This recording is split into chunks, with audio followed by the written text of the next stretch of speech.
Ya, entonces, esta parte de planteamiento tiene relación con, bueno, nosotros hemos trabajado ya harto lo que es como la parte algebraica en términos de que ya sabemos cómo operarlo, pero el objetivo de todo esto es que podamos de alguna forma transformar el lenguaje coloquial a un lenguaje matemático que podamos plasmarlo en un papel y calcularlo, ¿ya?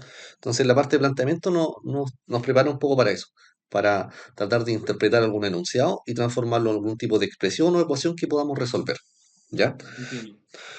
Entonces, partimos así, con algunos ejemplos. Aquí dice, en problemas de planteamiento aparecen expresiones o vocablos que debemos traducir al lenguaje matemático. Entonces, si nos preguntan por el doble de x, ¿qué será el doble de x? 2x. 2x, ¿cierto? Si nos preguntan por el cuadrado de x, ¿qué será el cuadrado de X x? elevado al cuadrado. X cuadrado, ¿cierto? El triple x, 3x. 3x, y el cubo de x, X elevado a 3. x elevado a 3, ¿cierto? Em, Bueno, la cuarta potencia de X, el cuádruple de X X, elevado así a 4. siguen siendo más de lo mismo, el quíntulo, la quinta potencia, etcétera. Vamos a ir con el I y el J. Si nos preguntan por la diferencia entre A y B respectivamente, ¿qué es lo que tenemos que considerar? Tenemos que considerar diferencias una resta. Entonces, ojo con esto, que el respectivamente es súper importante, porque la diferencia entre A y B respectivamente es A menos B. En cambio, si nos dice la diferencia de B y A respectivamente es B menos A. Siempre tenemos que respetar ese orden con el que se expresa eso. Después nos pregunta por el exceso de A sobre B. ¿Qué será eso del exceso de A sobre B? Entonces, lo que hay que entender Ah, acá, lo que hay que entender es que cuando hablemos del exceso de A sobre B, es como lo que le sobra a A de B. O sea, yo tengo a B y cuánto de más tiene A por sobre B. Y eso sería como la resta, entonces sería como A menos B. Por lo tanto, hablar del exceso de A sobre B es como hablar de la diferencia también. ¿Ya?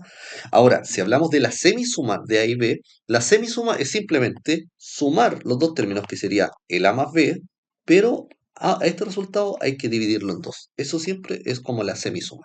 Ahora, si nos dicen X aumentado en A unidades, quiere decir que tomamos nuestro valor X y aumentarlo quiere simplemente decir que le sumas un valor. Ahora, si nos dicen X disminuido en A unidades, es como que tomamos la X y le restamos en este caso la A, ¿ya? X es A unidades mayor que Y. ¿Cómo expresamos esto? Entonces, para entender ahora la parte donde nos dice que X es A unidades mayor que Y, tenemos que, primero, vamos analizándolo. Es como X es igual. ¿A qué? Dice que es A unidades mayor que Y, o sea, es igual a Y, pero es A unidades mayor que él. O sea que el X literalmente es como A más Y, en el sentido de entender de que es igual a Y, pero como tiene A unidades de más, también tenemos que sumarle A a este lado para que de esa forma el X alcance la igualdad con la Y, ¿ya? El X en este caso es mayor, ¿ya? Y por eso, como es mayor, es igual a la y tenemos que agregarle la A a la Y para que nos quede de la misma forma. Ahora, si nos dijese al revés, X es A unidades menor que Y, acá es un poco distinto. Como X ahora es menor que Y, a la Y tenemos que restarle la A, ¿ya? Entonces sería como decir X es igual a la Y, pero como la X es A unidades menor, tenemos que a la Y restarle A. Y ahí nos quedaría de la misma forma, ¿ya? Ahora, el producto de A y B hay que entenderlo simplemente como la multiplicación. Cada vez que nos digan el producto de algo es la multiplicación. El producto de A y B sería A por B.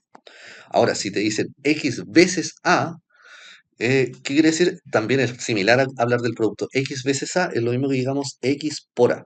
Es como que la A la estamos multiplicando, repitiendo X veces, y es una multiplicación. Ahora, cuando nos hablen de cociente entre A y B, el cociente es la división. Por lo tanto, el cociente entre A y B sería A dividido B. Y ahí tendríamos como las principales expresiones que siempre vamos a estar utilizando como planteamiento. ¿Ya? Ahora, nos ponen acá en el ejercicio 2, nos dicen el sucesor del sucesor de n. Lo primero, entender qué es el sucesor de algo. El sucesor simplemente es el número que viene después. Y para expresarlo matemáticamente es al número que queremos expresar. No sé, en este caso pongámosle un más x. 1. Sería más uno, ¿cierto? Perfecto. Por lo tanto, cuando dicen el sucesor del sucesor, sería más uno, Más 2. sería más 2. Por lo tanto, como estamos viendo el sucesor del sucesor de n, a la n le sumamos uno y más uno, que al final sería n más 2. Por lo tanto, la alternativa sería la D. Ya, el ejercicio 3 nos dice, el enunciado, el producto de 10 y la décima potencia de 2 se expresa como. Ya, primero nos está diciendo el producto, o sea, la multiplicación. Estamos multiplicando dos términos. ¿Cuáles son esos dos términos? El producto de 10, o sea, yo pongo aquí un 10. ¿Y qué cosa? La décima potencia de 2. Y la décima potencia de 2 es simplemente decir el 2 elevado a 10. Bueno, en este caso sería la B. Estaría literalmente la misma. ¿Ya? Ya, pero el ejercicio 4 donde nos piden que el cociente entre la suma de A y B y su producto es, entonces, primero nos está diciendo como el cociente de qué. El cociente entre, primero, la suma de A y B. Eso sería el A más A B, más B. y cociente dijimos que era la división. Así que lo dividimos por su producto. Y el producto Y de A y B multiplicación. sería la multiplicación. Por lo tanto, ahí inmediatamente tendríamos la. Perfecto. Ya, en el 5 dice, el enunciado x veces y elevado a x, hay que entender de que x veces y es como mencionaba antes, lo mismo que decir x por y, es como el producto, ¿ya? Y como nos dicen que esto tiene que estar elevado a x, todo esto se eleva a x. Por lo tanto, la alternativa correcta aquí sería la A. Ya, ahora en el siguiente apartado nos menciona algunas estrategias para resolver problemas de planteamiento y nos dice, existen diversos tipos de problemas de planteamiento, ¿ya? Sin embargo, en todos ellos es conveniente, ya lo primero, leer completamente todo el enunciado, ¿cierto? Antes de empezar a resolver, hacer un listado de incógnitas y datos, ¿ya? Hacer un diagrama de la situación planteada si la situación lo requiere, plantear y resolver las ecuaciones, en el caso que se requieran, bueno, ahí leer la pregunta del problema, en este caso es importante leer la pregunta porque no siempre es como despejar la X, es el resultado. Muchas veces el resultado hay que hacerle algo. La pregunta no siempre es como obtener directamente la incógnita. A veces te dicen, ya, entonces, ¿cuál es la incógnita al cuadrado? ¿Cuál es el sucesor de la incógnita? ¿Cuál es el negativo de la incógnita? ¿Ya? Entonces, en base a la pregunta hay que responder realmente lo que no, el requerimiento que nos piden. Y al final podemos hacer una comprobación también, muchas veces, ya como para asegurarnos de que nuestro resultado realmente es correcto. Eh, Ejemplo, en el 1 nos dicen, el exceso del cuádruplo de 3 sobre 2 es igual a. Ya, ¿qué hacemos en O este? sea, Ya, para ver este ejercicio del 1 nos dice que el exceso del cuádruplo de 3 sobre 2 es igual a, aquí literalmente tenemos que ir anotando, nos dice el exceso de, o sea, el exceso quiere decir que de inmediato es una resta entre dos cositas. ¿Qué sería? El primero sería el cuádruplo de 3. El cuádruplo de 3 sería como 4 veces el 3, 4 por 3. Como habíamos mencionado, el exceso quiere decir que es una resta sobre 2, entonces sería restado a 2. Ahora resolvemos la multiplicación primero, 12 menos 2, y esto es igual a 10. Ahí estaría listo el ejercicio. Ya vamos con el 2. Si al triple del sucesor de n se le resta el antecesor del antecesor de n y al resultado se le agrega el cuádruplo de n, resulta, ¿cómo sería? sería 3, 3 paréntesis n más 1 ¿sí? menos paréntesis n menos 2. Súper. O sea, O le sea, sumamos, n por 4, sí, o n, 4n, 4n, lo mismo. 4n. Sí, y ahora resolvemos, esto nos quedaría 3n más 3 menos n más 2 más 4n. Entonces yo primero agrupo las n. 3n menos n es 2n, y 2n más 4n es igual a 6n. Y el otro, que sería el más 3 más el 2, me daría más 5. Por lo tanto, el resultado sería 6n más 5. Súper bien. ¿Ya? Mira, yo voy a hacer el 4. Nos dice, a Mariana en su cumpleaños le regalaron X peluches, coleccionando un total de 36. Si el quíntuplo de los que le regalaron equivale a los que tenía, ¿cuántos peluches tenía Mariana antes de su cumpleaños? Ya, este ejercicio está como medio enredado. O sea, primero, fíjense que el primer dato que nos da es que a Mariana en su cumpleaños le regalan X peluches. ¿Ya? Lo primero es que los que le regalan a Mariana son X. Y dice que con eso ella colecciona un total de 36. Yo sé que aún no vemos ecuaciones con dos variables, pero me gustaría a mí igual que tratásemos de abarcarlo de esa forma. En este caso, vamos a decir que los que le regalaron son X, ya los tenemos, y que ella los que tenía eran Y. ¿Ya? Entonces vamos a notar que X peluches regalados y la Y van a ser los peluches que tenía. Entonces, el hecho de que nos diga aquí coleccionando un total de 36 no quiere decir que los que le regalaron más los que tenía van a sumar 36. Y la segunda parte sería entender como si el quíntuplo de los que le regalaron equivalen a los que tenía. Si literalmente sería como el quíntuplo de los que le regalaron. Los que le regalaron son los X. Por lo tanto, el quíntuplo sería 5X. Y esto equivale, que nos digan que equivale, quiere decir que es igual. Es igual a los que tenía. Y los peluches que tenía que eran Y. Entonces, ¿qué es lo que podemos hacer ahora? Tenemos estas dos ecuaciones. Bueno, aquí no nos piden la solución, pero con esto ya podemos hacerlo. Nos dice, ¿cuántos peluches tenía Mariana antes de su cumpleaños? Por lo tanto, ¿esto en qué se traduce? En que tenemos que entender, tenemos que calcular en realidad cuántos tenía que es el valor de Y. Y es el valor que nosotros necesitamos, ¿ya? Entonces, bueno, hay varias formas de resolver esto, aún no lo vemos quizás, son sistemas de dos ecuaciones con dos incógnitas. Nosotros pudimos haber hecho esto todo de una sola ecuación, ¿ya? No haberlo separado en dos, ¿ya? A mí me acomoda separarlo en dos, siento que es un poco más fácil. Entonces, en este caso, yo simplemente podría aquí sustituir el valor de Y, ¿ya? Lo sustituyo acá, arribita. Y yo digo entonces, en vez de X más Y es igual a 36, yo digo X más Y vale 5X. Entonces yo aquí anoto literalmente ese valor.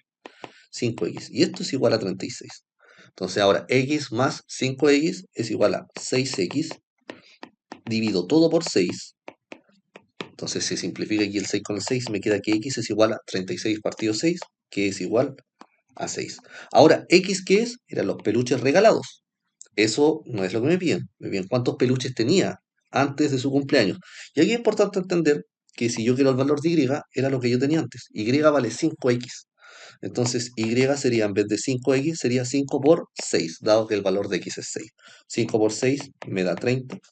Por lo tanto, la solución a esto me daría 30. ¿Ya? Yo ahora esto lo hice un poquito más largo, lo hice de esta forma, ¿ya? Pero también pude haberlo expresado directamente así, como en una sola ecuación, ¿ya? Pero siento que a veces es un poco más complejo. Por lo tanto, tratar de hacerlo como en dos partes muchas veces simplifica harto los cálculos, ¿ya? Vamos con los problemas de fracciones. Estos quizás son un poco más enredados, pero es más de lo mismo. Ya en este caso sí tenemos que tener bien claros los conceptos como de división. ¿Ya? Entonces tenemos, lo primero nos dice, son problemas que se pide calcular la parte de un todo, es decir, una fracción del número. Cuando hablemos de una fracción siempre va a ser algo de la forma a partido b, ¿ya? Entonces la fracción a partido b de un número x se calcula multiplicando la parte por x, ¿ya? Por ejemplo, si yo te pido la mitad de x, la mitad literalmente como fracción se expresa como un medio, entonces sería un medio por x, ¿ya? Si yo te digo la mitad de 8x, ¿qué sería la mitad de 8x? Sería como un medio por la cantidad que me piden, que es 12x. Entonces siempre yo multiplico como la fracción, la parte, la multiplico por el total. ¿Ya? ¿Se entiende ahí Sí, un poquito? entiendo. Entonces, con esto vamos a ir haciendo algunos ejemplos. Por ejemplo, el primero nos dice, en un curso de 40 alumnos, la mitad escribe, un quinto calcula y el resto lee. ¿Cuántos alumnos leen? Ya, yo literalmente, como me están dando la cantidad, yo voy a calcularlos cada uno por separado. Por ejemplo, yo partiría al tiro con los alumnos que escriben, ¿ya? Como me dicen, la mitad escribe, entonces yo diría, la mitad es un medio por el total que es 40. Un medio por 40, esto es como multiplicar fracciones. Numerador con numerador, denominador con denominador. Esto me queda como 40 partido 2 y esto equivale a 20. Por lo tanto, los que escriben serían 20. Ahora, un quinto son los que calculan. ¿Cuántos son los que calculan? Lo mismo, un quinto multiplicado por el total que es 40. Ahora en vez de multiplicar, yo siempre prefiero simplificar. Entonces, denominadores con numeradores se simplifican. 40 partido 5 es 8. Por lo tanto, los que calculan serían 8. Y ahora yo simplemente puedo calcular el resto, ¿ya? Si tengo que el total es 40 y 40 equivale a los que escriben, más los que calculan, más los que leen, y yo aquí puedo sustituir. 40 es igual a 20, que son los que escriben, los que calculan son 8, y los que leen son los que yo quiero calcular. Entonces yo puedo despejar esto como una ecuación. 40 es igual a 28 más L, que son los que leen. El 28 pasaría al otro lado restando, como si fuese una ecuación, y me quedaría que L es igual a 40 menos 28. Entonces 40 menos 28, ¿cuánto me da? Me da 12. Los que leen entonces serían 12 alumnos. Ya, el ejercicio 3 nos dice, Julio compra un televisor a crédito en 3A. O sea, el valor total del televisor va a ser 3A, pagando un cuarto al contado y el resto en 9 cuotas iguales. ¿Cuánto es el valor de cada cuota? Ya, vamos de inmediato. Nos están diciendo que Julio compra el televisor. El valor total del televisor es 3A. Entonces, primero sería como que dijésemos ya, si el tipo paga un cuarto al contado, sería multiplicar un cuarto por 3A. Eso es lo que ya lo paga. Está listo eso. ¿Ya? Entonces, nosotros necesitamos saber cuánto es lo que le queda por pagar. ¿Ya?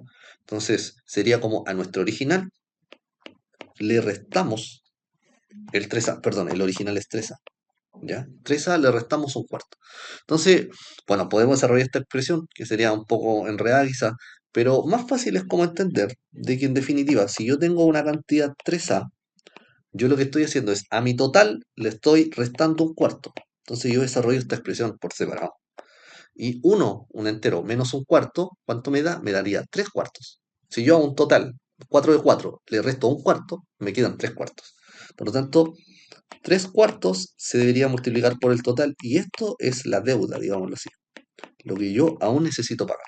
El resultado de esto sería 3 por 3A, 9A, y todo esto está dividido en 4. ¿Ya? Ahora, que me dicen que el resto lo tengo que pagar en 9 cuotas iguales. Entonces, ¿qué hago yo con este valor? Simplemente lo divido en 9. Y ahora, división de fracciones, ¿qué es lo que hago? Tengo que simplemente multiplicar e invierto el 9. El 9 es como 9 partido 1, entonces yo ahora lo anoto como 1 partido 9. Y ahora, pues de acuerdo a lo que trabajamos en fracciones, como tengo un 9 multiplicando y un 9 dividiendo, esto se simplifica. Y ahora yo multiplico directo. A por 1 es A, y 4 por, en este caso aquí me queda un 1 y esto un 1. 4 por 1 sería 4. Entonces, 4. el valor de cada cuota sería de A partido 4. El resultado sería la B. Y después viene el ejercicio de problemas de dígitos. Ya, ¿cuáles son los de dígitos? Entender esto. Por ejemplo, cualquier número que se escriba de la forma como dígitos A, B, C, D, E, que es, por ejemplo, el A vendría siendo como la parte de las centenas, ¿cierto? Entonces yo lo escribo como A por 10 elevado a 2, que sería como, no sé, pues si yo anoto por ejemplo el número 321,2, es lo mismo que yo anoto 3 por 10 elevado a 2. ¿Cuánto es esto? 300. 300. Más 2 por 10 elevado a 1, que sería 20. Oh, perdón. Y el último, la unidad, que sería como el 1. ¿Ya? 1 por 10 elevado a 0, que es 1. ¿Ya? Ahora, yo el coma, cuando dice coma algo, yo anoto Es aquí al menos. 2, pero ya las potencias empiezan a ser como negativos. 10 elevado a menos 1, perdón. ¿Ya? Porque dices en Eh, las fracciones, sí, sí. Si este sería como el 0,2. ¿Ya? Entonces, es como entender un poquito eso cuando nos den como ejercicio de fracción. Por ejemplo, ¿este número cuál representaría? Yo aquí me voy facilito, mira. 10 elevado a 3 quiere decir que es de 1000. 1000, el 10 elevado a 2 sería de 100. 100 por 5 es 500. 4 por 10 elevado a 0 es como del 1. O sea, decena no hay, ¿cierto? Y como no hay decena, pongo un 0. Y la Y esto es unidad es 4. 4. Ya entiendo. Entonces Sí, fácil. sería. Ah, perdón, le puse 3, ¿no? Era 2. 2504. Ahí estaría. Entonces, mira, veamos el ejercicio 3. Dice: la suma de los dígitos del número natural de dos cifras es 8. Si el dígito de las unidades es A, entonces el sucesor del número es. Pensémoslo así: el número lo voy a expresar de la forma x a. Así nomás. ¿Ya? Entonces, el X sería igual como si yo dijese, en realidad sería como un número como X0, por así decirlo, como un 20, un 30, un 40, ¿ya? Y el A sería un número como que viene ahí de la unidad. Ahora, lo que yo debería hacer es como que me dicen la cifra de la suma de las dos nos da 8, entonces yo debería decir que el X debiese ser algo así como, bueno, en realidad debería notar, X más A me da 8. Por lo tanto, el X sería ¿cuánto? 8 menos A. Sería como esa cifra, 8 menos A. Entonces, si yo expreso este número sería como x más a, pero el x está asociado como a la decena. Por lo tanto, en realidad, ese número debería ser x por 10. Entonces, como el x yo lo tengo en función de qué, lo tengo en función del a, yo expreso el valor de x en función del a. Esto sería 8 menos a y esto por 10. Y a esto yo le sumo el A, ¿ya? Por lo tanto, la expresión que representa este número sería la primera. ¿Y por qué le sumó el A? Ahí Porque, perdí. sí, porque tenemos decena, esta es la parte de la decena, como del X, y lo que me falta ¿Ya? aquí, y lo que me queda aquí, el A, sería la parte de la unidad. Porque un número es Ya. unidad y decena, pues. Por ejemplo, el 81 es Sí, po. 80 más 1. Entonces, yo, por ejemplo, el X por 10 es como el 80. No sé, por poner un ejemplo. ¿Ya? Entonces, en vez de anotar el X en función como de ese número que no sabemos cuánto vale, yo le coloqué un valor X. Yo lo que necesito es expresar ese valor de X en función de lo que yo ya sé, que en este caso me dicen que como la suma de ese número más la unidad me da 8, entonces yo debería saber que ese número es 8 menos la unidad. Yo no sé cuánto vale mi unidad, pero mi unidad vale A, ¿ya? Entonces ahí hago la sustitución simplemente. ¿Se entiende, bueno? Sí, sí.